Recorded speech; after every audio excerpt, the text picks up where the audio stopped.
Hello everyone, welcome to Operation Uranus playthrough number 2. I apologize, I was having some technical difficulties with my iPad that I had set up above the boards. I was trying to record as I was playing, but it ended up, I think, running out of storage maybe a few minutes in, because when I checked it wasn't recording and the video was only a few minutes long. So I've actually missed being able to show you the actual setup in the first back half round, which is a Soviet only round. So where we're at so far is the Soviets have gone in this back half of turn 7, and now the Axis have gone in the first half of turn 8. So what have we seen so far? Operation Uranus during that first half of back half of turn 7 for the Soviets was launched from the northwest and the southeast. Made really good headway in Bolshoi, only one minor Axis infantry left. Pretty good headway in Serafimovich, an assault gun, artillery left, and I think that's Kutskaya, yeah. Pretty decent there too. Infantry and artillery is all that left. Germans positioned a couple infantry to try to stop the bleeding and plug the gap wherever they'll need it first. And then over in the southeast for Operation Uranus, we saw armor move out to Avogadnerovo station and attack into Beketovka, which was successful. I think on the German term, when they had to attack, the Soviets finished them off there. They took Rhinock immediately. You know, in the last game we played, the Germans were able to hold out in the ring around Stalingrad for a long time, but taking Rhinock quick sure bodes well for the Soviets. Vertachi. Right now, the Axis has the preponderance of force by 1 unit, and the Germans have done something seemingly somewhat desperate by putting aircraft in Potomnik to soak up hits that they know they're coming from Betovka and possibly from the armor in Avogadnerovo station, just to be able to hold on to that longer to ensure that the city is supplied so they can do what they need to do in there. So I haven't tried that yet, but the designer, Matt Hyra, suggested putting aircraft in Potomnik to soak up his hits. So yeah, I don't think it seems hasty, because the Soviets had a lot of luck right around the ring, and we got another couple turns till Operation Winter Storm comes in and Army Group Dawn is formed. So they need to maintain supply in the city for as long as they can. Now I realize actually on that first half of turn 8 where the Soviets, where the Axis went, it did have a freeze. So all the ferries did freeze. The only thing we did that I shouldn't have done, I did bring in a bomber into the battle in Pavlov's house. It didn't end up getting a hit. Now I'm realizing that mistake because there was bad weather. We should have not been able to do that. So I think what I would have done instead would have just brought in a bomber with more supply tokens into the city. So we'll just do that, taking it from Tatsinskaya. So that was my mistake. And I probably would have just also put that in Mami of Kurgan. There we go. So that's the only thing that would have changed with that bad weather flying. Otherwise, the aircraft, would have relocated to Potomnik. So 2 bombers drop enough supply, the fighter relocating there. Now in the city, we have a pretty good battle for Pavlov's house. The ambushers were able to take out the armor, the Axis armor that was going into Pavlov's house. So that kind of neutered that assault force. The ambush site was able to take out a German infantry, a barricade factory too. And you can see up in Spartanovka, all that's left is 1 German artillery. But the Axis tried to get, it was 1 mechanized infantry and 2 regular infantry, which was an additional boost of 3 infantry into the city to try to, unlike last game, really, I think, aggressively assault the city, right, and make it so the Soviets have to continue to commit forces to there as opposed to committing forces to here. So hopefully for the Germans, they're thinking, oh, hopefully we can hold out for a couple turns. Maybe, we'll see, until Army Group Dawn comes in and rescues them. And hopefully by that time for them, they will have a lot more of the city, or at least be grinding down these Soviet infantry along the Volga River. And then for the Soviets, right, form the ring, their strategy, form the ring outside of Stalingrad as quickly as possible, continue to reinforce it, and then just hold on in the city. If they can form the ring around Potomnik, Vertachi, and Rhinock, and the Axis can't get in, then all they really have to do in the city is just hold on. You know, they could even lose all of it and still achieve a minor victory. Now, I think they prefer a major victory, right? That's owning all 6 defensive fortified territories in there. So we'll see how this all goes. Again, we're about to start the back half of turn 8, which is when the Allies start reinforcing. So here we go. Welcome back. We just finished turn 9, about to start turn 10. That is the Operation Winter Storm round of Axis and Allies Stalingrad. In the city, the Soviets began an attack from Spartanovka into the bread factory. They were stalled in the tractor factory, but they're going to try to swing down from north to south. Pavlov's house, there were no hits on either side. That continues to be locked in for both sides. They just keep feeding them to the meat grinder, and it's not going one way or the other. Soviets built some infantry and 2 artillery to continue to put across the frozen frozen ferries across the Volga. But it looks like for now, the Germans won't have anything else coming to Stalingrad. They've kind of got to get the job done with what they have, because the Soviets were able to wipe all of the Axis forces on the region board.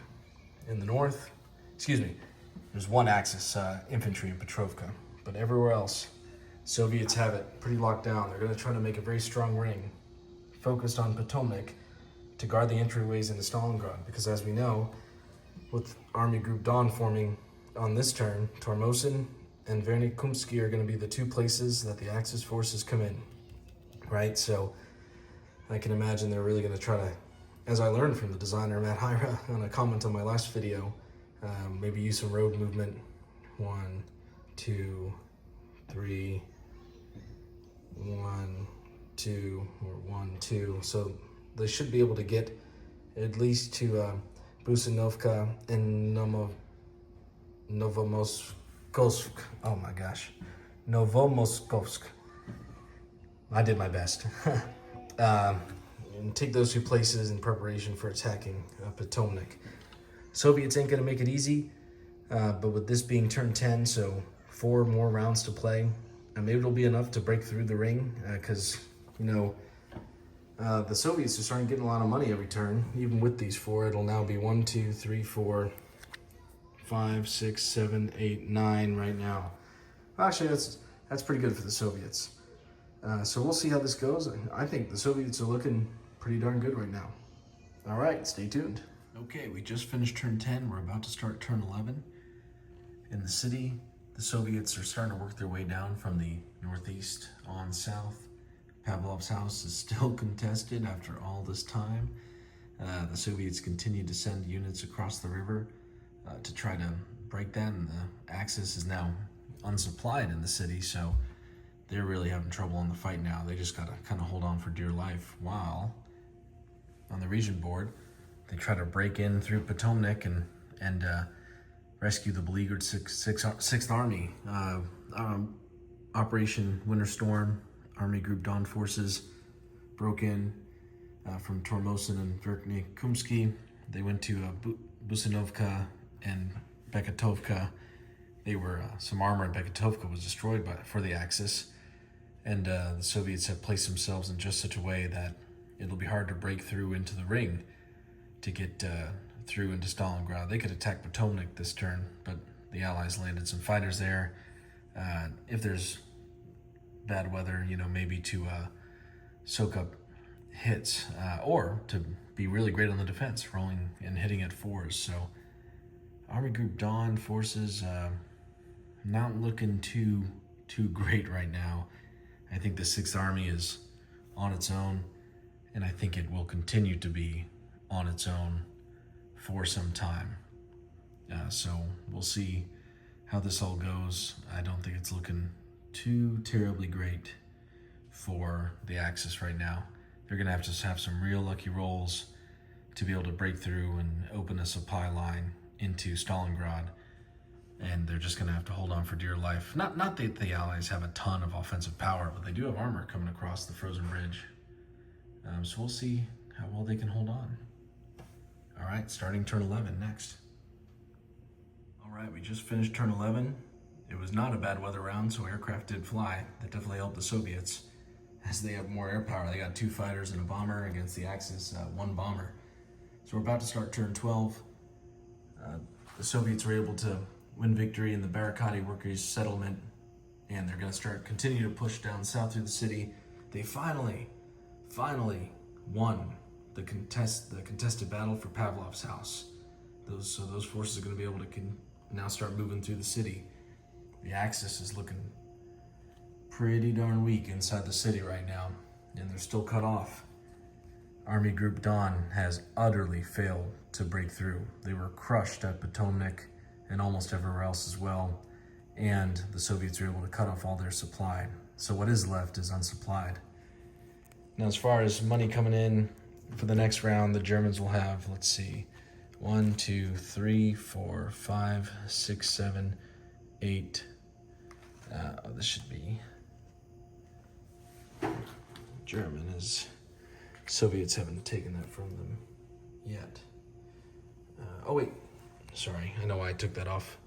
The Soviets won that battle and I forgot to take the Axis soldier off. So the Axis on this coming turn will have 1, 2, 3, 4, 5, 6, 7, $8 to spend. Not much to reform an Army Group Dawn. This is looking like a foregone conclusion to me. The Soviets have played excellently. I think I learned from the Soviets' narrow defeat last time on how better to protect Potomac, and while also balancing it with trying to take as much of Stalingrad as we can.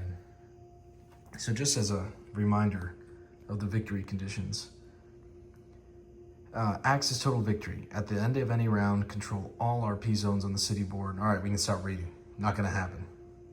Axis major victory. At the end of the game, control at least 1 RP zone on the city board. They do that, and they may be able to do that come the end of the game as well. But they also have to maintain a supply line into that zone. That seems dubious at best. They're just not going to be able to pull enough to dislodge the Allied forces around Stalingrad. So let's look at Allies' total victory. At the end of any round, control Potomac, Vertachi, and Rhinoc. They do control all of those around Stalingrad. And control or contest all zones west of the Don River.